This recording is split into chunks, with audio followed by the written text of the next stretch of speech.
il n'y avait pas forcément d'idée du siècle comme ça, go, on y va, mais c'était plutôt, ok, on veut bosser ensemble et on a un truc, on trouve painful dans le digital et dans le paiement qui étaient 2 domaines aussi qu'on aimait beaucoup.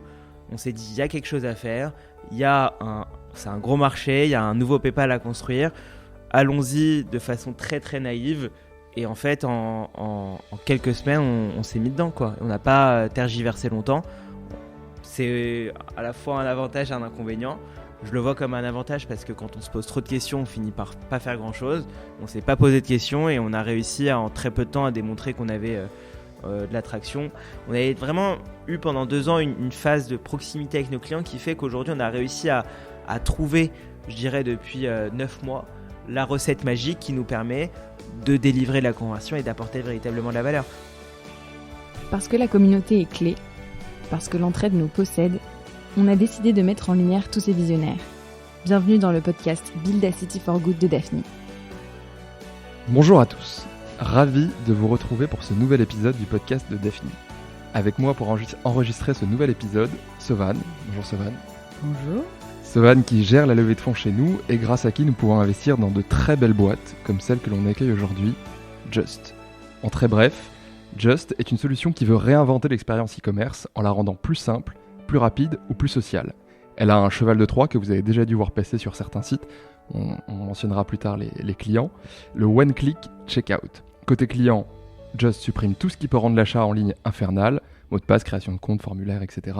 Et pour les marques, il simplifie le checkout en proposant une option d'achat en un clic. Résultat, un parcours d'achat optimisé, des taux de conversion qui augmentent et enfin des clients qui reviennent vraiment. Pour parler de Just bien mieux que nous, nous avons la chance d'accueillir Jérémy Pinto, cofondateur et CEO de Just. Bonjour. Bienvenue Jérémy. Bonjour Chabir, bonjour Sovan. Bonjour, bienvenue à nouveau. Merci beaucoup. Oui, merci de revenir parce qu'on a eu un premier épisode un peu compliqué. On a enregistré une première fois et on a eu un petit problème technique. Et je n'étais pas là et j'avais envie de tout reconnaître sur Just. Donc, c'est l'occasion aujourd'hui. Merci de revenir. Alors avant de commencer, tu connais du coup la question, on va un peu quand même changer pour te mettre en difficulté l'ordre, mais Jérémy, est-ce que tu pourrais te présenter ? Bien sûr, je n'ai pas changé depuis le dernier épisode, même si je suis un peu plus ce qui nous rassure. Bronzé. Donc Jérémy, 27 ans. Qu'est-ce que j'avais dit ? Tu sais quoi, c'est toujours terrible, tu dois te ressouvenir de ce que tu as dit. Mais c'est qui tu es aujourd'hui, plus il y a 2 mois. Exactement. Et aujourd'hui, je suis toujours le même. Donc je suis le cofondateur de Just, qui est une boîte que j'ai cofondée il y a maintenant 2 ans avec mon ami d'enfance Benjamin, que tu connais, Chabir, et avec qui d'ailleurs j'ai eu finalement, j'ai partagé finalement une bonne partie de mon parcours puisqu'on s'est connus, et donc à travers ma présentation je présente aussi Benjamin parce que je pense que c'est important que vous compreniez l'histoire derrière Just. C'est 2 personnes qui se rencontrent finalement assez tôt dans leur vie. On était en première année de maternelle à Ampère, dans le 17e, et on a finalement à chaque étape de notre vie été ensemble, que ce soit du coup en maternelle, en primaire, au collège, au lycée à Carnot, à Dauphine quand on a fait nos études de finance, et puis à l'ESSEC quand on a fait les concours parallèles.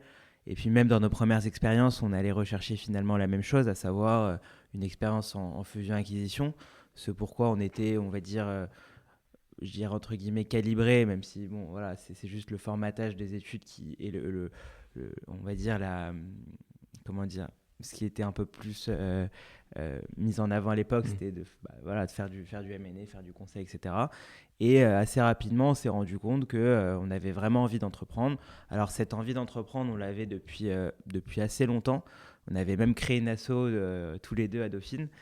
Et aussi, c'est quoi comme asso ? C'était une asso qui s'appelait d'Hôtel Aviv, dont l'ambition était de faire connaître finalement la culture israélienne et le Moyen-Orient dans sa globalité sous un prisme qui n'était pas politique. De la même manière qu'on pouvait avoir ce genre d'asso à Sciences Po, HEC, ESSEC, on n'était pas encore à l'ESSEC, etc. On voulait qu'il y ait aussi ce type d'asso à Dauphine vous êtes passé par des écoles de commerce et les assos sont très vastes, on fait un petit peu ce qu'on veut et nous, ça nous tenait à cœur de partager cette culture, à la fois sur la partie start-up, puisqu'en fait, à l'époque, on parlait beaucoup de Startup Nation et donc ça nous a aussi permis à ce moment-là de mettre un pied dedans en allant visiter des locaux de start-up et de grosses boîtes aujourd'hui comme Waze à l'époque. Et donc ça nous a mis un pied dedans dans cette Startup Nation. Auquel nous on est attaché par définition, même si voilà, on l'a vécu comme une première expérience entrepreneuriale. Ouais, entrepreneuriale, vraiment. On était tous les deux à devoir remplir des dossiers pour un comité d'assaut la veille à 5h du mat. On devait faire notre première levée de fonds de subvention pour sponsoriser le voyage, parce qu'il a fallu organiser un voyage d'une semaine à l'étranger. Donc c'était pas facile, c'était vraiment ce qui, je pense, a forgé quelque part notre duo. Et puis on s'était dit plus tard, dès que l'occasion se présenterait, on remonterait quelque chose ensemble. Et dans le creux du Covid, finalement, il y a eu cette volonté commune de s'asseoir à une table et de dire ok, viens, on entreprend ensemble. Il n'y avait pas forcément d'idée du siècle comme ça, go, on y va, mais c'était plutôt ok, on veut bosser ensemble et on a un truc, on trouve painful dans le digital et dans le paiement qui étaient deux domaines aussi qu'on aimait beaucoup. On s'est dit il y a quelque chose à faire, c'est un gros marché, il y a un nouveau PayPal à construire, allons-y de façon très très naïve. Et en fait en quelques semaines on s'est mis dedans quoi. On n'a pas tergiversé longtemps. C'est à la fois un avantage et un inconvénient. Je le vois comme un avantage parce que quand on se pose trop de questions, on finit par pas faire grand-chose. On ne s'est pas posé de questions et on a réussi en très peu de temps à démontrer qu'on avait de l'attraction. On y reviendra, je pense, après. Mais voilà pour les présentations. C'est marrant ce que tu dis sur la genèse d'un projet parce qu'il y a parfois cette idée un peu préconçue de il faut avoir une idée flamboyante pour devenir entrepreneur. Mais en fait, il y a aussi ces personas qui ont envie d'entreprendre, qui ont l'équipe et qui se disent bon, il y a une infinité de marchés par lequel on commence et on voit un pain et on essaie de le résoudre, mais il n'y a pas cette espèce d'image. Parce qu'en fait, malheureusement, je pense que le monde des startups souffre, comment dire, il est mal perçu par le monde extérieur. C'est-à-dire qu'on pense qu'une startup, c'est cool. On pense qu'une start-up, c'est qu'être un entrepreneur, c'est stylé. Un entrepreneur, c'est stylé, alors que pas du tout. On va sauver le monde. Alors oui, on essaye évidemment d'avancer pour contribuer à un monde meilleur. Mais ce que je veux dire par là, c'est que pour revenir au côté initial, oui, à la fin, ça reste un problème que tu as envie de résoudre. Que l'idée du siècle, par définition, il n'y en a qu'une par siècle. Et donc, ça ne sert à rien de se battre pour aller la trouver. Il y a des génies peut-être bien plus intelligents que nous qui trouvent cette fameuse idée du siècle. Et nous, on a juste envie de créer quelque chose, à la fois parce que ça nous amuse aussi, il faut le dire. On prend beaucoup de plaisir à entreprendre, parce que ça nous fait triper de partir de zéro et de réussir à créer quelque chose qui peut devenir énorme. Aujourd'hui, Just, c'est une petite boîte entre guillemets, voilà, on est au tout début, il faut rester à sa place, mais on a beaucoup d'ambition et on veut aller atteindre ce rêve de construire le prochain PayPal. Et ce que je te disais, Chabir, il y a quelques mois, c'est pas une boîte qui se crée en 1 an ou 2, c'est vraiment, on s'inscrit on a un commitment de longue durée quoi, dans cette boîte. Voilà. Ouais, c'est vrai, et même dans nos grilles de lecture à nous, à la fin, on investit sur des teams. Même Bien si sûr. on aime beaucoup le projet de Just, on investit essentiellement sur vous. Tu peux changer de projet, d'idée au cours de la boîte. Tu peux pas forcément changer de team, en tout cas moins facilement changer de team. Et puis, c'est surtout la capacité d'une équipe à savoir aussi prendre des nouvelles tendances de marché ou des opportunités. Parce que le secteur auquel tu t'attaques est en continuelle mouvance aussi. Donc, en fait, ceux qui vont réussir vont être ceux qui s'adaptent le plus et innovent le plus, peut-être par rapport à une idée de base. Complètement. Donc, Just, alors. Belle transition. Dis-nous en plus. Qu'est-ce que tu fais ? Tu parlais justement du problème que tu résous. Et peut-être même avant ça, vous aviez eu d'autres idées avant de lancer Just ? C'était quoi l'idée la moins bankable que vous ayez eue ? Il y en a toujours. Il y a toujours des idées moins bankables. Non, en vrai, je te dis, on était vraiment attirés par le monde du paiement et du digital. on n'était pas très loin de Just. On avait réfléchi à un concept de démocratiser l'usage des cartes virtuelles que tu vois sur Revolut, etc., sur le e-commerce, pour faire en sorte que les consommateurs n'aient plus du tout à entrer quelconque carte bancaire. Ouais, ce qui peut la rassurer et faciliter l'achat. Donc en fait, dès que tu vas sur un site, tu appuies sur une espèce d'extension qui te génère ta carte virtuelle en un clic, mais l'idée c'est ça. Et en fait, on a creusé le modèle pendant 2-3 semaines. On est allé voir Trésor et les boîtes qui font de l'émission de cartes, Swan, Trésor. On a regardé comment on pouvait facturer ça. On a vu que le business model c'était 0. On a dit au revoir. Non mais c'est vrai, ça s'est fait comme ça. Même si l'idée est intéressante, on s'est dit non, ça peut pas marcher. Et puis voilà. Et du coup, on a sur Just. Et du coup Just, qui était aussi dans les petits papiers, mais qu'on voulait prendre un petit peu de temps pour creuser, est apparu comme une évidence dans la mesure où on a, et c'est aussi le cas à vous deux, on a grandi finalement dans une ère où tout se fait via le téléphone. Quand on a fait nos études, on est rentré je ne sais pas ce que vous avez fait comme études, mais probablement une école de commerce. Bingo. Bingo, ouais, c'était dur à trouver. La même que toi, mais j'ai pas osé dire parce que du coup, je suis plus vieille et ça veut dire qu'on s'est même pas vu. Donc, coup dur. Et donc, on a grandi vraiment avec les Lydia, les Revolut. Bien sûr. Toi aussi, du coup? Bah ouais. Ah, coup dur. J'avais pas compris en plus. J'ai que 30 ans, je précise.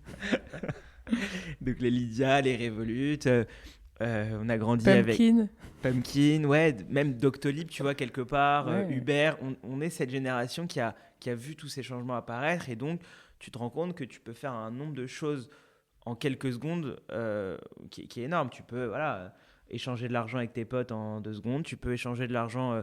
J'étais en Chine à l'époque, donc tu peux faire sur Revolut, tu peux échanger de l'argent dans une autre devise en 2-3 secondes.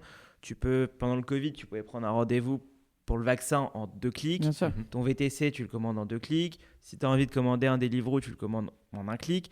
Et donc en fait, tu peux lister énormément de choses qu'aujourd'hui tu peux faire en 1 clic. Il y a un truc, et je pense que vous êtes d'accord, c'est que pour acheter en ligne, ça reste toujours le même calvaire. Sauf sur Amazon, où tu as globalement une expérience qui est ultra fluide. Et quand tu vas creuser un petit peu pourquoi c'est aussi fluide sur Amazon, tu te rends compte que Day One, ils ont mis en place tout un focus sur l'expérience user qui est passé à l'époque en 97 par le One Click Checkout, qui a été breveté à l'époque, qui avait été utilisé par iTunes notamment. Donc iTunes payait une redevance à Amazon pour utiliser sa techno. Aujourd'hui, ça paraîtrait peut-être absurde d'avoir un brevet sur du One Click Checkout. À l'époque, c'était innovant. Et je tiens quand même à rappeler que Amazon, qui représente 50% de la GMV globale dans le monde, en 2024, des ventes en ligne, a toujours le One Click Checkout. Je ne sais pas ce qu'il y a comme meilleur argument de vente pour dire que le plus gros site e-commerce du monde a un One Click Checkout. C'est sur quelle géographie ça ? C'est sur tout sauf la Chine. Non, mais sauf en Asie, pardon. Ouais. Okay. Ouais. Mais ça démontre aussi une certaine... comment dire que le One Click Checkout, quand même, mine de rien, de base, c'est une techno qui a servi les intérêts d'Amazon sur la partie user experience et qui le sert encore aujourd'hui. Sur le téléphone, ça a été remplacé par Swipe for Checkout, mais c'est un peu la même idée, quoi. Et pour les gens qui sont un petit peu moins familiers avec ce terme, ça veut dire quoi concrètement le One Click Checkout ? Alors, le One Click Checkout, c'est une technologie qui permet qui permet aux consommateurs, une fois qu'ils ont déjà acheté sur un site. Okay. Donc, par exemple, c'est... dans le cas... Pardon, je vais l'expliquer dans le cas de Just. Dans le cas de Just, donc tu n'as jamais acheté avec Just, tu vas sur un site qui propose Just, admettons With a New. Tu n'as jamais acheté avec Just sur With a New. Tu fais ton parcours d'achat de façon classique et au bout d'un moment, il y a écrit acheter en un clic ou procéder au paiement, et ça veut dire en gros tu vas perdre du temps, quoi. Et donc tu fais acheter warning, tu vas perdre du temps, je devrais le faire. Acheter en un clic, là pour son premier achat évidemment il doit entrer ses informations puisqu'on ne le connaît pas, personne ne le connaît, et en faisant son premier achat sur le site de With a New avec Just, il va quelque part s'enregistrer chez Just et lorsqu'il va faire un autre achat sur un autre site du réseau Just, il n'aura juste qu'à appuyer sur acheter en un clic et son achat est réalisé. Parce qu'on connaît son prénom, son nom, son adresse email, ses cartes bleues qui sont stockées, sécurisées, encryptées par nos partenaires de paiement, qu'on connaît ses méthodes de livraison favorites et qu'on sait qu'il a enregistré son bureau, son adresse et l'adresse de ses grands-parents. Donc en fait, on va recréer l'expérience d'Amazon pour tous les sites e-commerce. Et quelque part, ce qu'on dit parfois, c'est qu'on va créer le Next PayPal parce qu'on veut aussi remplacer quelque part PayPal à long terme. Okay. Et ça, Just apparaît en marque blanche, ou c'est-à-dire que je ne sais pas, entre guillemets, à qui je confie mes informations et qui va me servir de OneCheck. Alors, d'un point de vue visuel sur le site, ce qu'il y a, c'est un bouton acheter en un clic avec notre logo. On n'est pas encore Nike, donc tu vas pas sûr que tu le reconnaisses. Néanmoins, une fois que tu cliques, il y a évidemment des éléments de réassurance qui t'expliquent que c'est un checkout qui est il y a écrit Powered by Just, les conditions, etc. Que nous, en post-achat, on envoie un email de bienvenue aussi au consommateur pour lui dire Hello, tu viens d'acheter avec Just c'est quoi, etc. Et du coup, il va pouvoir retrouver Just sur d'autres sites et réacheter en un clic. D'ailleurs, finalement, une des grandes promesses de la proposition de valeur de Just pour le consommateur, c'est de pouvoir nous retrouver partout et de véritablement acheter en un clic. Parce que sinon, c'est juste un checkout optimisé, ce qui est déjà énorme parce que même sur un première expérience d'achat, on va être capable d'augmenter la conversion de façon significative. Mais sur un deuxième achat, donc sur un vrai one-click checkout, la consommation, elle est multipliée, l'incrément de taux de conversion, il est multiplié par 3. Okay. Et on a réussi sur les 2 années d'existence, les 2 premières années, à accroître cette courbe de repeat user, qui c'est un peu une flywheel. Plus on a de marchands, plus on a de consommateurs. Plus on a de consommateurs, plus on a de consommateurs qui reviennent. Et plus on a de consommateurs qui reviennent, plus les taux de conversion augmentent. Et plus les taux de conversion augmentent, plus on a de marchands. Puisqu'en fait, plus on a de transactions et plus on a de marchands parce que mécaniquement, on va être capable d'aller les en convaincre davantage, etc. Donc c'est cette flywheel qui se met en place progressivement. On est sur un business de cold start. Donc en fait, c'est des business qui... C'est beaucoup d'anglicisme dans les... on est tous victimes. On est obligé. Malheureusement, startup c'en est un. Donc on n'est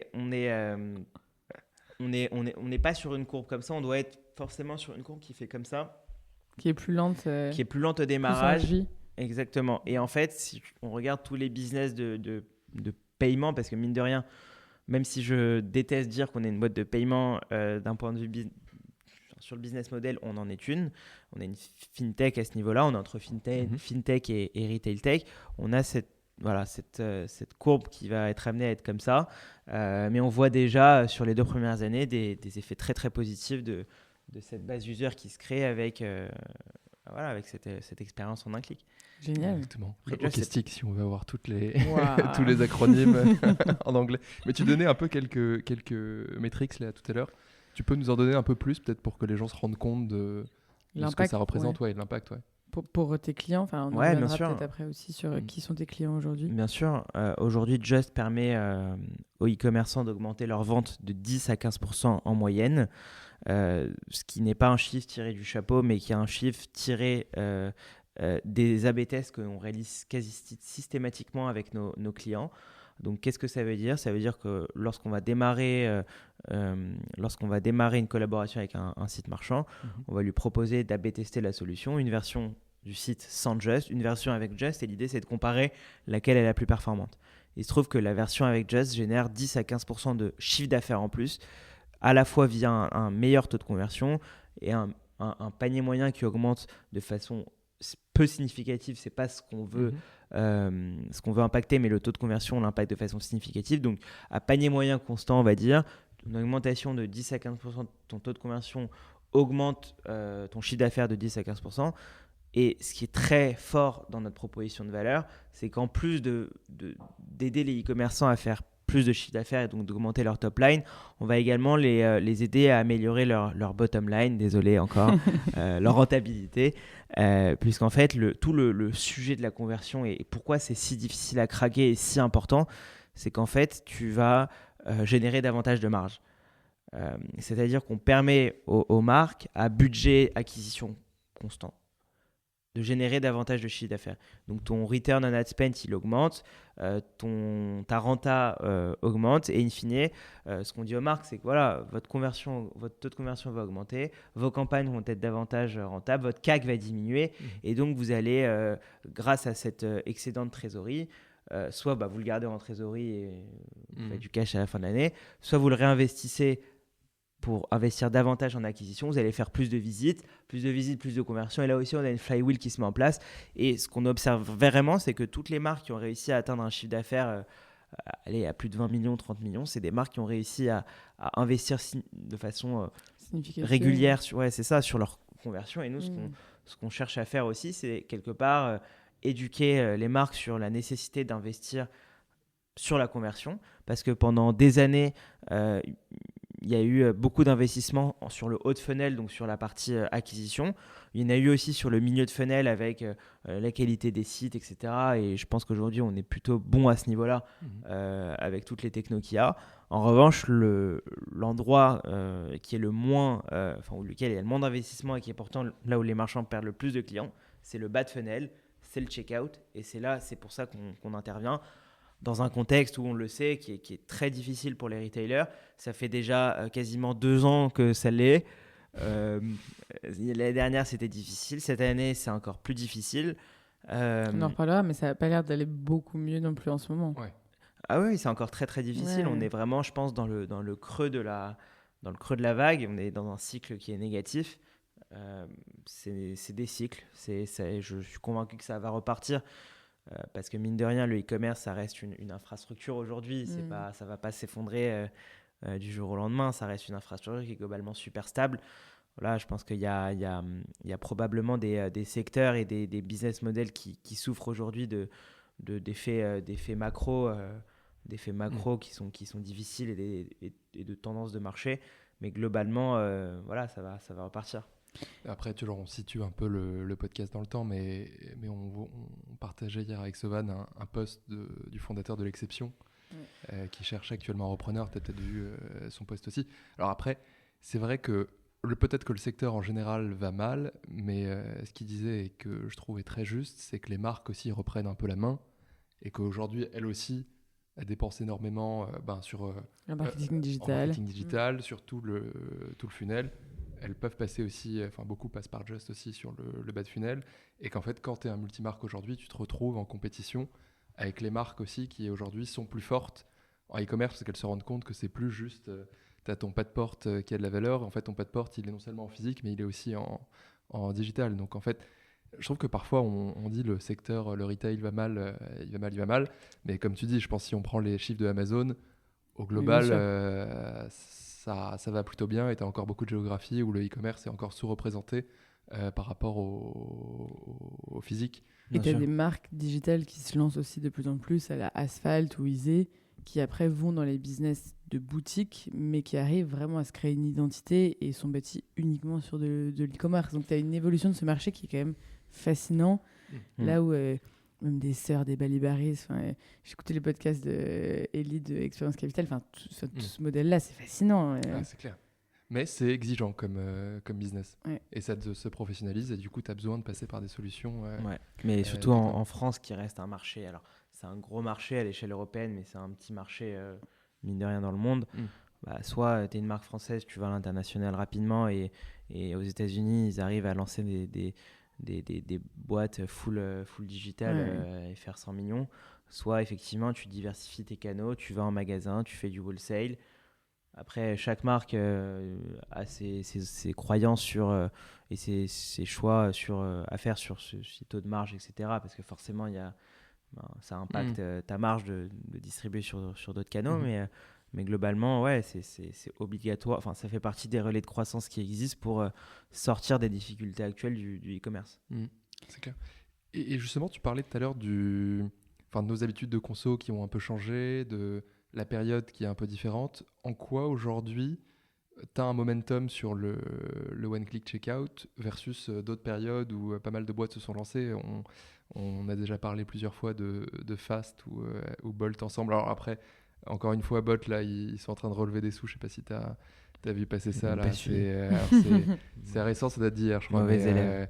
mais ils ont C'est une la rentrée levée de pour tout le fonds un monde. peu shady là, qui est en train de se faire. Peut-être qu'elle se fera pas. Mais bref, en tout cas, ils sont pas dans la meilleure position. Pourquoi est-ce que c'est aujourd'hui que ça se passe et qu'est-ce qui a changé dans l'e-commerce? C'est une très bonne question, pas évidente à répondre et je vais essayer de recontextualiser aussi cette partie sur le momentum et finalement ce que nous on voit sur le marché et pourquoi on s'est lancé. Alors c'est peut-être un peu dur ce que je vais dire, mais je pense que le e-commerce est cassé et ne croît plus. Et c'est une vérité, puisqu'en fait, si on regarde la croissance du e-commerce en Europe, aux US, sur ces 5 dernières années, VS, ce qu'on peut avoir sur un marché comme la Chine, qui même commence là à montrer des signes d'essoufflement, on se rend compte que finalement, il y a un gap qui s'est créé entre ce que la technologie est capable de nous offrir sur le marché chinois, VS que la technologie est capable de nous offrir aujourd'hui sur un marché occidental français où en fait on n'a pas toutes les technos nécessaires sur l'intégralité de la Customer Journey. En Chine, ils ont réussi à innover continuellement sur cette Customer Journey pour maintenir un niveau de pénétration du e-commerce à 50% des ventes retail, là où justement en France et dans le monde occidental globalement, on est autour de 20%. En France, on est à 12%, Ah oui, c'est au énorme. UK, on est à 30%. Donc en fait, il y a un gap qui s'est créé et en fait, c'est part de, enfin voilà, c'est 50% vs 20%. Il existe parce que je vous le disais juste avant, il y a ce gap qui s'est créé entre ce que la techno est capable de nous offrir aujourd'hui, point de vue techno, et ce que les expériences fournissent véritablement. Et quand on regarde plus près, on se rend compte que en Chine, ils ont réussi à innover continuellement sur la Customer Journey avec des expériences qui soient beaucoup plus sociales, beaucoup plus... Ça veut dire quoi des expériences sociales? L'expérience plus sociale, ça veut dire qu'en fait, tu vas pouvoir acheter depuis les réseaux sociaux, tu vas avoir du live shopping, tu vas avoir une capacité aussi à bénéficier d'expériences sur vraiment à n'importe quelle étape de ta Customer Journey. Ta Customer Journey, elle ne commence pas au moment où tu rentres sur ton checkout, elle commence où tu as perçu un intérêt pour la marque et pour le produit. Et en fait, en Chine, ils ont réussi à couper finalement cette Customer Journey. Tu peux acheter à n'importe quelle étape du funnel et c'est entre autres parce qu'ils ont réussi avec des acteurs comme Taobao et Pinduoduo à innover sur le social commerce et sur le live shopping et sur le referral buying, ce qu'eux ils appellent le group purchasing, qu'ils ont réussi véritablement aussi à accroître cette courbe du e-commerce et avoir un taux de pénétration à 50%.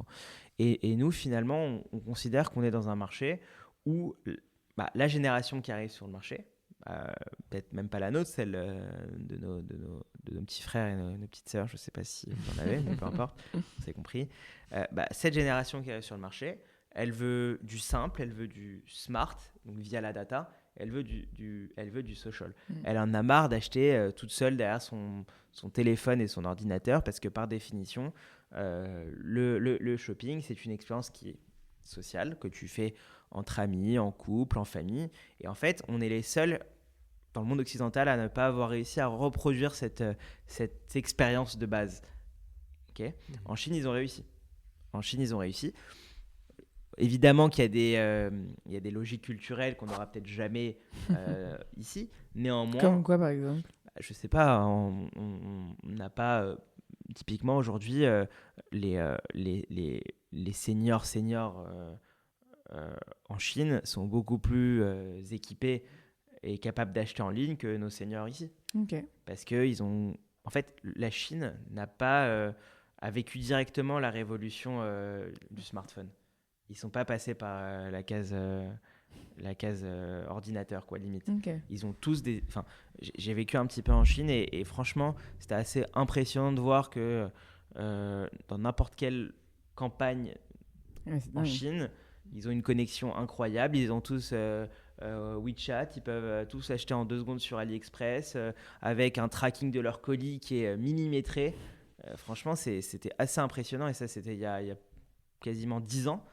Je me dis, waouh, c'est quand même incroyable qu'il y ait ce gap finalement entre ce qui se passe là-bas et ce qui se passe chez nous. Néanmoins, pour essayer de rebondir sur ce que je voulais dire, voilà, nous, on est convaincus que cette génération, elle veut du simple, du social et du personnalisé. C'est un peu notre devise, making shopping simple, smart and social. Et on va réinventer ensemble cette customer journey en la rendant simple, smart et social. Et ça passe par évidemment le checkout en un clic, ça passe par le retour standardisé, parce que c'est aussi un calvaire de rendre un produit. Ça passe par le remboursement en moins de 24 heures, parce que pareil, quand on reçoit un salaire à la fin du mois et qu'on veut s'acheter quelques trucs, finalement ce truc ne nous va pas et qu'on demande un remboursement et que le remboursement il arrive 3 semaines après, bah, ça veut dire que pendant 3 semaines, moi je ne peux plus consommer. Et en fait, ce que fait Amazon et ce que font les gros groupes, c'est qu'ils donnent le cash directement parce qu'ils savent que Chabir, tu es un consommateur fiable, je te redonne l'argent, je t'avance les fonds directement, comme ça toi tu peux réacheter et tu peux reconsommer. Donc c'est ça aussi ce qu'on va faire, c'est aller au-delà purement de l'achat, mais c'est réinventer l'ensemble de la customer journey pour à la fois apporter plus de simplicité sur les éléments painful de la customer journey, le retour, le remboursement, etc. Mais aussi apporter une dimension plus social à travers l'ADN très consumer de Just qui est voué à vraiment exploser aussi via les réseaux sociaux. Donc on a déjà fait quelques POC sur du paiement conversationnel sur Instagram, sur WhatsApp. En tout cas, on est prêt à le faire, mais on n'a pas encore finalement les ressources nécessaires. Mais ce que je veux dire par là, c'est qu'on s'inscrit vraiment dans une logique 360. Et on parlait de momentum, dans un e-commerce qui est complètement décentralisé aujourd'hui. C'est-à-dire que début des années 2000, on avait un e-commerce qui est e-commerce 1.0 qui était vachement centralisé autour d'Amazon et autour d'eBay et de quelques gros acteurs qui concentraient 90% de la GMV, où tu avais un catalogue de produits et tu venais, tu avais de la simplicité et bon, c'est pas cher, t'achètes. Décennie 2010, tu as Stripe, tu as Shopify, Adyen, tu as quand même pas mal d'acteurs qui viennent nous dire bon, voilà, nous on est là pour vous équiper, le e-commerce explose, on a des milliers de sites e-commerce qui peuvent se créer, mais néanmoins, les sites restent limités dans les limites technologiques de ces plateformes. C'est-à-dire qu'on ne peut pas sortir des limites technologiques de ces plateformes-là. Et là, on est rentré depuis 3-4 ans dans l'ère du headless, dans l'ère tout est APIisé. On peut se connecter avec n'importe quelle techno facilement, si je puis dire. Et en fait, voilà, c'est ça le e-commerce 3.0. C'est un e-commerce qui est complètement décentralisé, qui est headless, dans laquelle Just, comme d'autres acteurs, vont pouvoir s'intégrer de façon simple sur les API d'autres briques de l'infrastructure e-commerce. Donc, ce e-commerce-là, c'est un e-commerce où en fait différentes briques techno vont s'additionner facilement et vont pouvoir améliorer de la valeur, apporter de la valeur aux marchands, mais aussi aux consommateurs qui, pour le coup, va gagner la bataille du e-commerce 3.0. Donc, il va falloir toujours aller dans le sens du consommateur dans cette décennie-là et au-delà. Donc, voilà pourquoi le momentum existe. C'est parce qu'on a un time to market techno qui est là. On a une dynamique aussi générationnelle qui fait qu'on est un point d'inflexion à ce niveau-là. C'est-à-dire que bon, il y a une génération PayPal. Cette génération-là, elle s'érode. Oui, clairement. Elle s'érode. Voilà. Je pense que j'ai même pas, malgré mon âge, de compte PayPal. Elle s'érode et en même temps, on a un e-commerce qui devient de plus en plus omnicanal. Donc, il va falloir pouvoir lui fournir une expérience qui soit homogène sur tous les canaux. Et en fait, on est vraiment au milieu de ce point d'inflexion. On veut servir une nouvelle génération de consommateurs sur les 20-30 prochaines années avec, et en redesignant toute la customer journey. Ça paraît très macro ce que je dis, mais voilà, on commence par un truc qui paraît très simple, qui est le one-click checkout et on parle de momentum. C'est pas si simple que ça, parce que mine de rien, notre momentum à nous, c'est aussi d'avoir eu la chance d'avoir 2-3 acteurs avant nous qui se sont cassés la gueule et grâce à qui on a pu apprendre énormément, que ce soit sur la façon de faire son go-to-market, la façon de construire son produit, la façon de comprendre que finalement c'est pas l'argent c'est pas l'argent que tu lèves qui fait le business, mais c'est vraiment ta proximité avec tes clients et le fait que tu vas trouver ton MVP qui crée ton business. Je ne sais pas s'il faut que je parle de fast et éventuellement pourquoi pas, mais voilà, ce que je veux dire, c'est qu'on a fait les choses dans l'ordre sans se brûler les ailes, en respectant finalement des étapes cruciales sur le 0 à 1 d'une boîte, à savoir tester à fond notre produit, lancer un produit qui n'est pas prêt, mais c'est pas grave, on le teste, on voit ce que ça donne. C'est être hyper proche de nos clients et si on en perd un, en fait, on va faire tout pour le rattraper. On va faire des sessions, on va déjeuner avec nos clients, on va leur dire venez au bureau, on va voir ce qui va pas. On a vraiment eu pendant 2 ans une phase de proximité avec nos clients qui fait qu'aujourd'hui, on a réussi à trouver, je dirais depuis 9 mois, la recette magique qui nous permet de délivrer la conversion et d'apporter véritablement de la valeur. Parce que ce que les autres n'ont pas réussi à faire, c'était d'apporter cette taux de conversion en plus aux clients, c'était de capturer, et ça j'en ai pas encore parlé, mais capturer un pourcentage de commandes significatif pour se dire ok, il y a un PMF, mais on va dire côté consumers, c'est-à-dire que les gens aiment acheter en un clic. Ouais. Product Market Fit, Ouais. pardon. Et en fait, aujourd'hui, c'est 1 personne sur 5 qui achète avec Just lorsque Just est installé sur un site. Ok. C'est énorme. Non, mais c'est génial. 2 questions du coup. Qui sont tes clients? Et tu dis recette magique. Ouais. Tu peux la dévoiler ou... Ah oui, je peux la dévoiler, évidemment. Alors, qui sont mes clients? On a aujourd'hui principalement des clients français.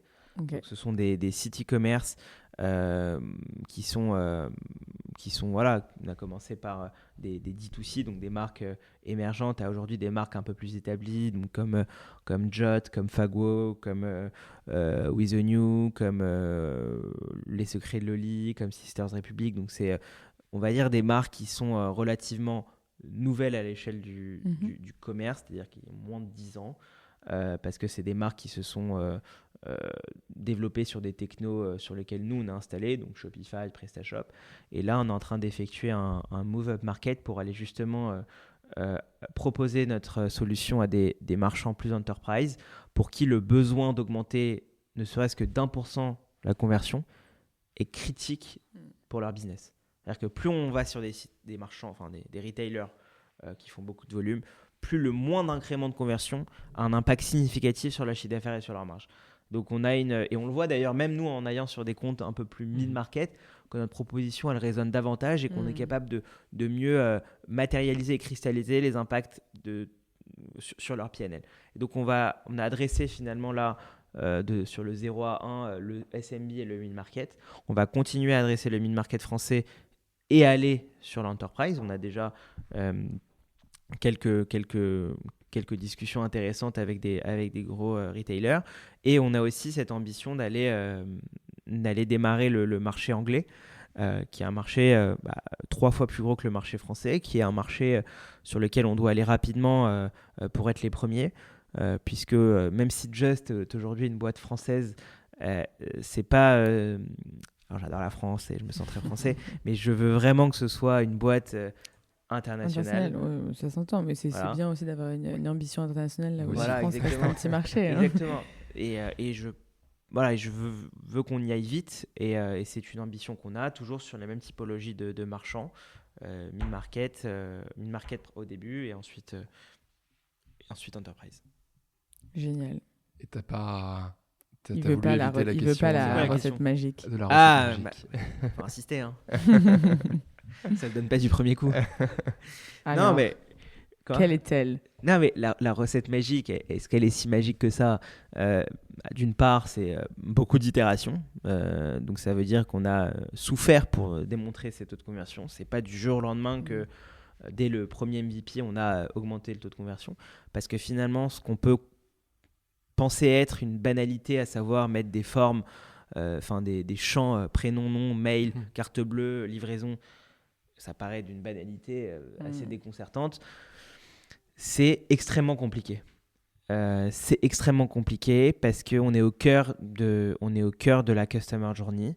On est au cœur de centaines de connecteurs logistiques, ERP, paiement, modules d'upsell, page produit, brick headless. Voilà. C'est un bordel pas possible. Donc déjà, pour que tout ça s'imbrique ensemble, c'est très très compliqué. Il a fallu beaucoup de travail et d'abnégation.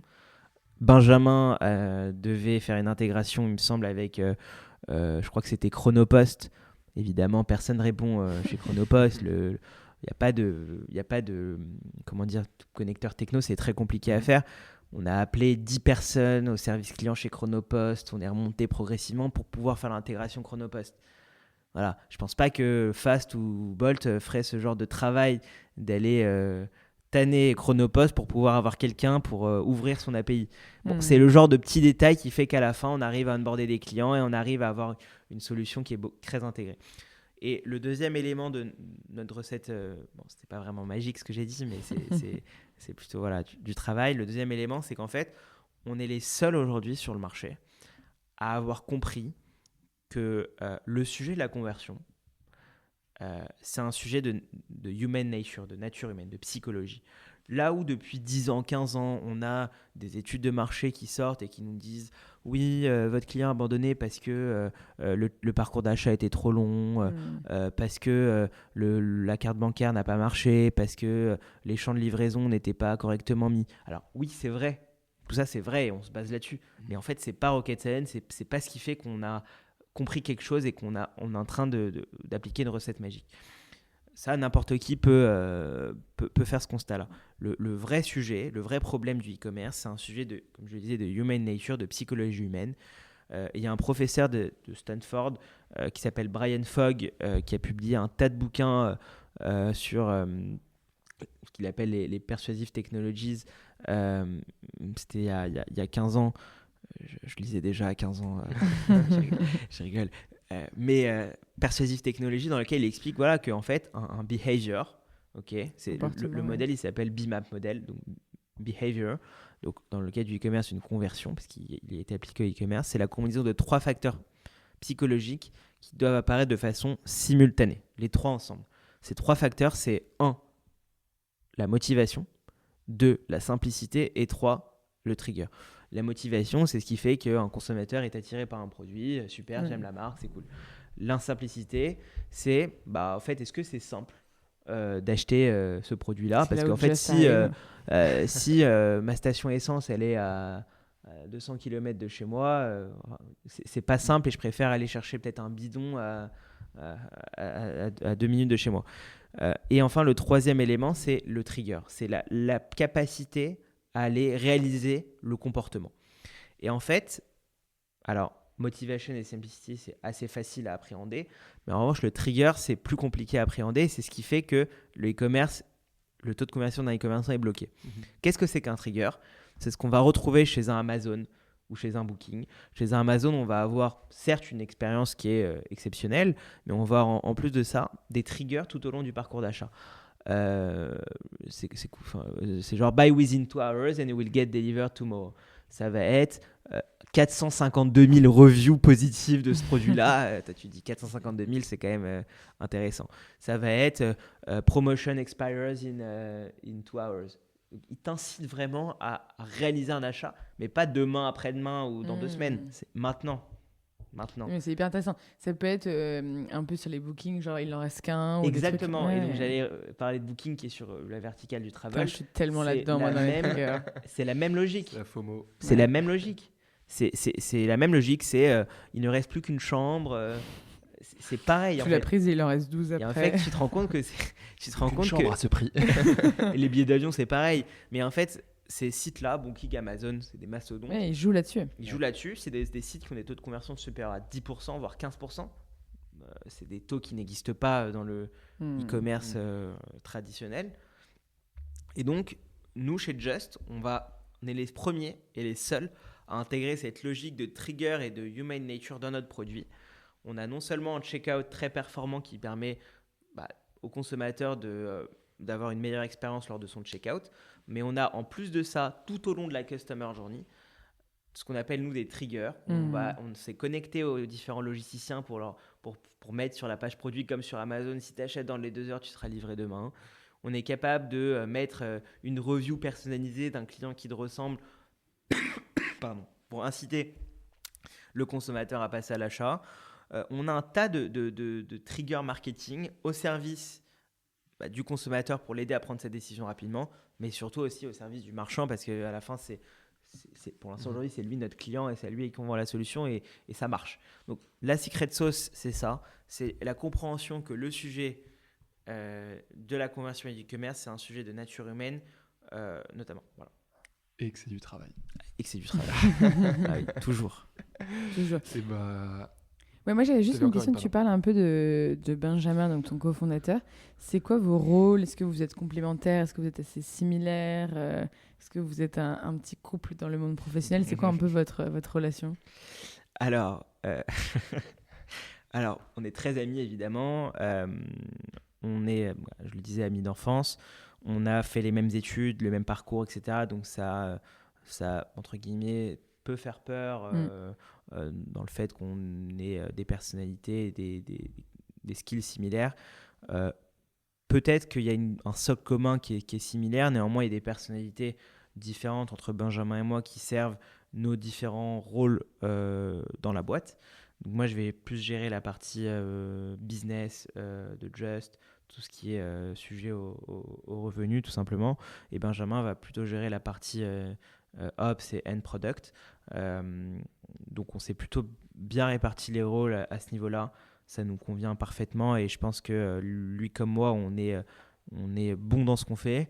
Et ça a été un sujet, un peu la répartition des tâches, ou ça s'est fait naturellement? Non, franchement, ça s'est fait très, très naturellement. Okay.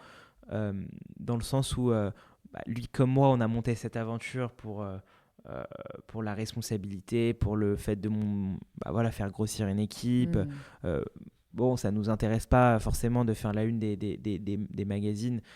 On est des bosseurs, lui et moi, et donc on est des doueurs. Donc ça, c'était quelque chose sur lequel on était d'accord. Maintenant, effectivement, pour le bien de la boîte et le bien de toute boîte, il a fallu répartir les rôles. On l'a fait très, très rapidement et ça a plutôt bien marché. Alors oui, il y a toujours des sujets de réorganisation, des sujets où on peut être amené à travailler ensemble et c'est normal, évidemment, mais on a chacun nos scopes et ça se passe super bien. Génial. Canon. C'est quasi le mot de la fin. Est-ce que il y a des messages que tu avais envie de faire passer, que tu n'as pas pu passer encore? Et déjà, merci de m'avoir invité. C'est le premier message. Merci à Daphne aussi pour leur soutien sur la dernière levée de fonds qu'on n'a pas encore annoncée et qui sera annoncée très prochainement.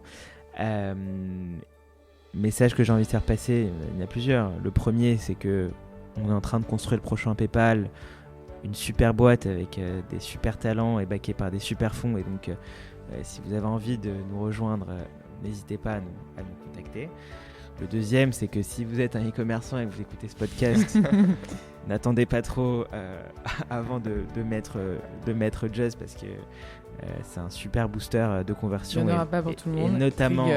Et notamment pour les fêtes de fin d'année. Effectivement, il n'y en aura pas tout le monde. C'est une édition limitée. C'est le seul produit tech en édition limitée. Ça marcherait peut-être. Donc voilà, c'est le bon moment pour essayer. Et comme je le disais, c'est vraiment... c'est quasiment du... tu testes et si le marchand n'est pas content, il l'enlève. Donc il y a très très peu de barrières pour tester la solution. Et puis voilà, j'étais très heureux de revenir pour faire ce podcast. Je prie pour ne pas revenir une troisième fois. Je dois juste appuyer sur un bouton, normalement ça devrait le faire. Attention à quel bouton. Allez, Chab. Allez, Chabia. Ça va le faire. Voilà, merci à tous. Merci beaucoup.